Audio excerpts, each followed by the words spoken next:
What's up guys, JT Anime and Nerd here bringing you all that nerdy goodness. Now, in this video, we get to Act 1 of Riku's side of my Kingdom Hearts 3 rewrite. However, before we get started, I do want to mention that there is something I left out of my previous rewrite, which was the Olympus Coliseum chapter for Sora, which is a more or of an optional thing, but I just want to point it out. And that's that Sora will be able to access this game's version of the Olympus Coliseum tournament. This tournament, however, is known as the Olympus Arena, and will also have a side story attached to it like there was in Kingdom Hearts 2. However, I don't plan on making a video about that until after I cover the main story. I also want to mention if there is any context you feel that you're missing, I will link the previous chapters and the explanation video in the description below. Don't forget to don't forget to like, share, subscribe, and put down on the comment section below on what you think of this video. With all that said and done, I'm JT Anime. Enjoy the video, and I'll check you guys later. We enter the realm of darkness, as the title card of Dark World lets us know. We then see Riku and Mickey walking down one of the endless pathways, only for Mickey to walk ahead of Riku, as Riku has stopped in his tracks. Mickey turns to. What's wrong, Riku? Are you tired? Do you need a break? We can stop. No, just. I've been here. I should know this place. But that all seems like another life.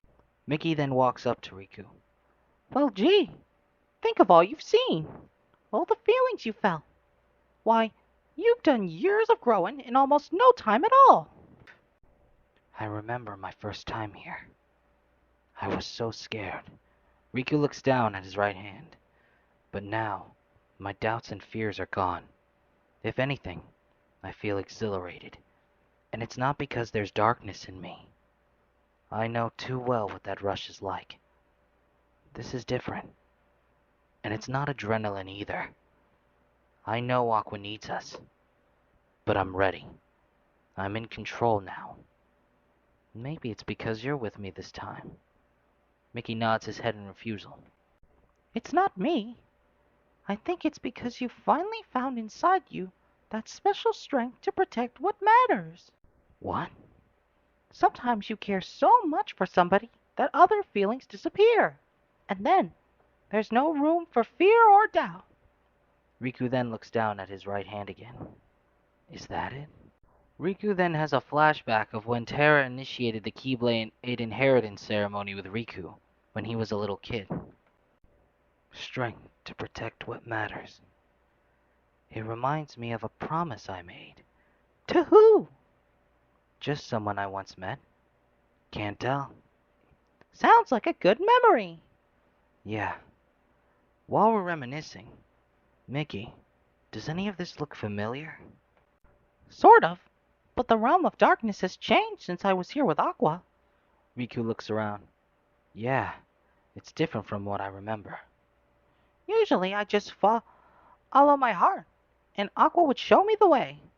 But the closer I get, the hazier our connection feels. You mean? Maybe, but we can't give up hope. Yeah. Riku and Mickey then press on. After traversing an open-world version of the Realm of Darkness, giving the world more room and a variety of locations, the two would find themselves on a familiar path. Riku and Mickey gasp as they look up ahead. Is that? I recognize that castle. We then see what appears to be Cinderella's castle up ahead at the end of the path, mirroring the path Aqua took during a previous endeavor. This is Enchanted Dominion. I recognize it from when I first came here. But I thought after we closed Kingdom Hearts, we brought the worlds back to the Realm of Light. We did. Master Yensid told me about this. It's what he calls a dark echo. Those who have been, or those who are here, have the echoes of their memories imprinted and recreated into the realm of darkness. Perhaps the same applies to worlds, too. However, depending on where their heart is, you can sometimes use those echoes to communicate with someone. It's a complex complex concept, but that's my understanding in the least. So, we could end up meeting someone we know here? Sort of. They're more like echoes of the real person, but still the same on the inside. I guess if you were there during our journey into the datascape, it would be less confusing, because we met a data version of you and Sora there. Well, at least we got something to talk about after this. Riku and Mickey then chuckle at Riku's words. Suddenly, an army of Neo Shadow Heartless blocked the path ahead, leading Mickey and Riku to summon their Keyblades. Riku with his Way to the Dawn Keyblade, and Mickey with his new Star Cluster Keyblade. Looks like the welcoming committee. Then let's give 'em a warm welcome. And so began a special battle, similar to the 1000 Heartless battle in Kingdom Hearts 2, only that the goal is to get to the end of the path, finishing it with a reaction command, having them use a combined attack with Riku's darkness and Mickey's light. In the aftermath of the battle, Riku and Mickey take a breather. You know, Mickey, I've been meaning to ask you, what's with that new Keyblade? Oh, that's right. I forgot to tell you. This was Master Yensid's Keyblade. He bequeathed it to me moments before we left for the Realm of Darkness. Master Yensid? Like his original? Yup. He said I'd need it for the battle ahead. That the Keyblade I got from this realm wouldn't be enough. In spellcasting, it's much stronger. Well, glad we got that on our side. Remind me to thank Master Yensid for everything. No problem. Mickey then turns to the path ahead. Now we better press on and look for Aqua. Lead the way, Your Majesty. After getting through the town, Riku and Mickey make it to the bridge leading toward the castle. Suddenly, Riku and Mickey notice that everything's beginning to shake. The clock on the castle then moves forward, and its bells begin ringing, causing the bridge in front of them to collapse as if it was aging and decaying. Oh gosh, what now? Time shouldn't even be a factor in this place. Riku looks to the side and notices a strange floating amalgamation of cogs. He then walks up to it. Riku then summons his Way to the Dawn Keyblade and strikes at the cog. Mickey's attention is caught by Riku's actions, as the cog floats up and glows a bright light, only to disappear and cause the clock to move minutes backwards, fixing the bridge. It looks like we'll have to do a little searching. Then let's get to it. Riku nods in agreement. Moments later, Riku and Mickey make it to the castle gates after finding all of the gears and rebuilding the bridge, only to be greeted by a demon tide of Heartless. The duo then summons their Keyblades. It never ends, does it? Not even in the slightest. And so, the boss battle began. After the battle, the castle gates open, catching the duo's attention. I'm not completely sure, but I think these echoes exist because the worlds were all here for too long, and now it's like they become part of the realm, like remnants. Maybe these are just what the realm remembers. Ansem the Wise did have a theory about the Heartless having a hive mind, but for the whole realm to be alive? Weirder things have happened. I suppose you're right. Time to get moving. As Mickey goes on ahead, Riku stops for a moment, as a figure cloaked in an aura of darkness looms from far behind Riku. Riku then turns only to see nothing, feeling like someone was watching him. Riku, Riku turns in slight surprise. you coming? Yeah, just needed a breather. Riku presses on at Mickey's side, only for the figure cloaked in dark aura to watch them from afar. All that's seen next is the mouth of the figure, as he curls a sinister smile. Moments later, Riku and Mickey approach the castle stairs, only for Riku to feel something. This point, I can feel it. Mickey turns to Riku. Riku? I can sense the sadness here. Aqua made it here, but I'm not sure what happened. Well, whatever it is, it must have been the realm playing tricks on her. I can't imagine what she went through, and how I just left her, not bothering to come back after 2 whole years. That wasn't your fault. You weren't prepared until now, and you couldn't come I'm back until Yensid was able to relay how to get here again. But what does that say about me? I even had to leave Minnie and my kingdom behind, all to stop Ansem and acquire the key to this realm. I've made so many selfish decisions, all to protect them, never once questioning that maybe with them here, things could have been different. Well, either way, we can't change the past. And even if we could, we may not be who we are now because of it. Well spoken. But are you sure you're one to talk? Riku and Mickey look up the stairway to where the mysterious voice is coming from, only to see a figure wearing an Organization 13 coat. Mickey then summons his Keyblade. Who are you? The figure then walks down the stairway, removing his hood, revealing a familiar set of gray hair. I would have at least thought you'd recognize me. Riku looks on in shock, seeing that what he was looking at was a version of his younger self when Ansem took over his body. But then again, what can I expect from someone who couldn't cut it in the dark? Phantom Riku then and removes his organization coat, revealing it to be a fake. You're not even with the organization, are you? You're an echo of my darkness. Tread carefully, Riku, for the gauntlet I've set for both of you is a treacherous one, filled with memories that can shatter the heart. You think you scare us? I know I do. After all, I am you.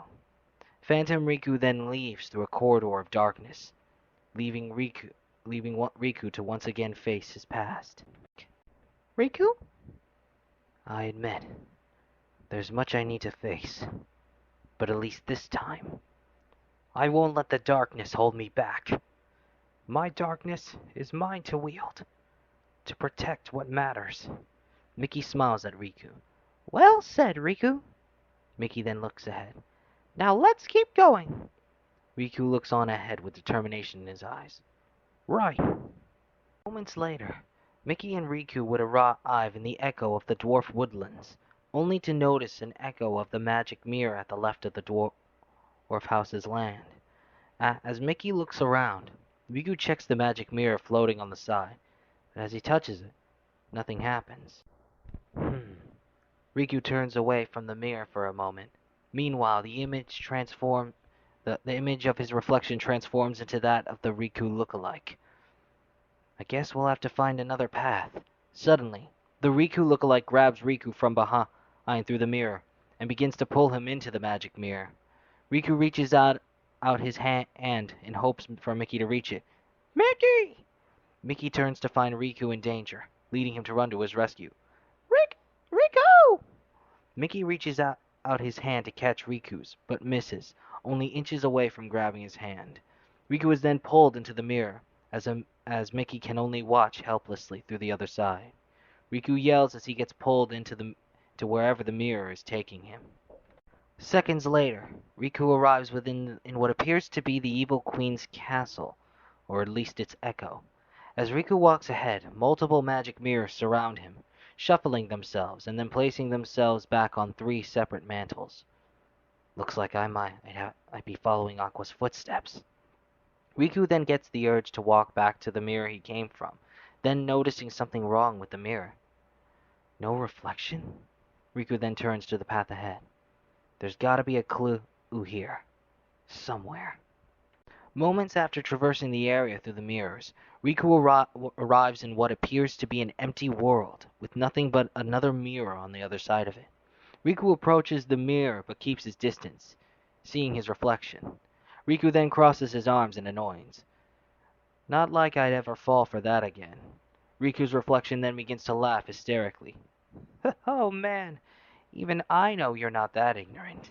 Riku's reflection then exits the mirror, only to then transform into the phantom Riku.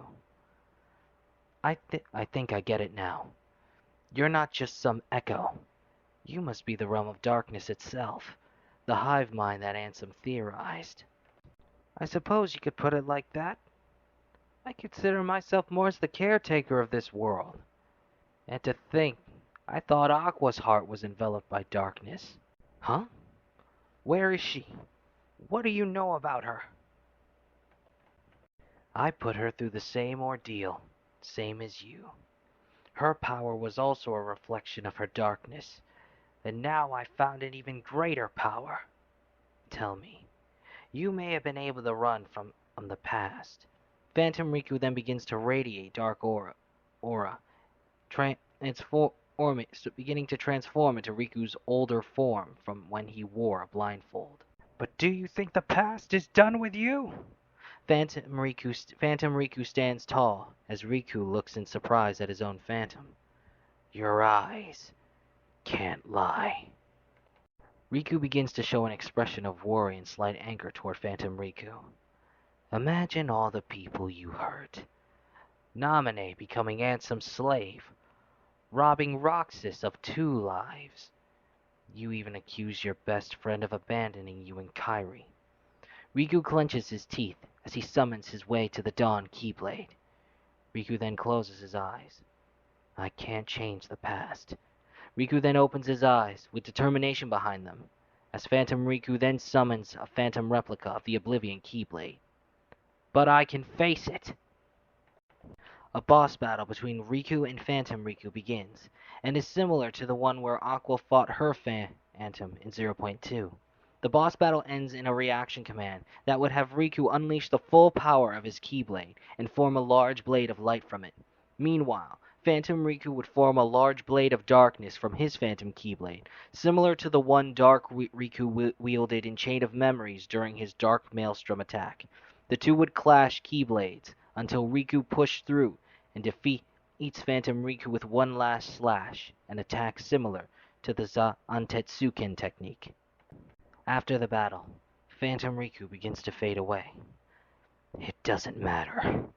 Whether I'm your darkness or someone else's, this is just an avatar. Phantom Riku looks back at Riku with a menacing grin as the blindfold is removed. I will never let you leave. Or her. Riku then turns back to Phantom Riku in surprise. Where is Master Aqua? Phantom Riku chuckles for a moment as he nearly faded away. Where do you think? Phantom Riku then turns his head to the path ahead. At the dark margin. Phantom Riku fades away, ending Riku's plight once and for all. Suddenly then, Mickey comes through the mirror where Riku came through, finally catching up to Riku. Riku! Mickey runs up to Riku. I came as quickly as I could. It's like a maze down here. Are you all right? Riku then turns to Mickey. Yeah, I'll be okay. What's wrong? I never said I was sorry. To Naminé, to Roxas, not even to Sora. I actually looked at my best friend in the eye and accused him of replacing me and Kairi with Donald and Goofy. I took Roxas away from both his old and his new life. Also, Sora could be whole again, not even caring about the life Roxas built for himself. For that plan also, I even let Naminé be treated like she was a tool in Diz's plan. Riku, Maleficent and Ansem tricked you and drove you down a dark path, something you made right a long time ago. As for Ansem the Wise, well, I'm honestly not sure what to say. I think when I get back, Mickey looks up at Riku. Hmm? I'm gonna apologize to all of them. And then I'm gonna thank Master Aqua for saving me. Mickey then smiles and chuckles at Riku's words. You know, I bet they'd appreciate that. Riku then smiles at Mickey's words. To be continued.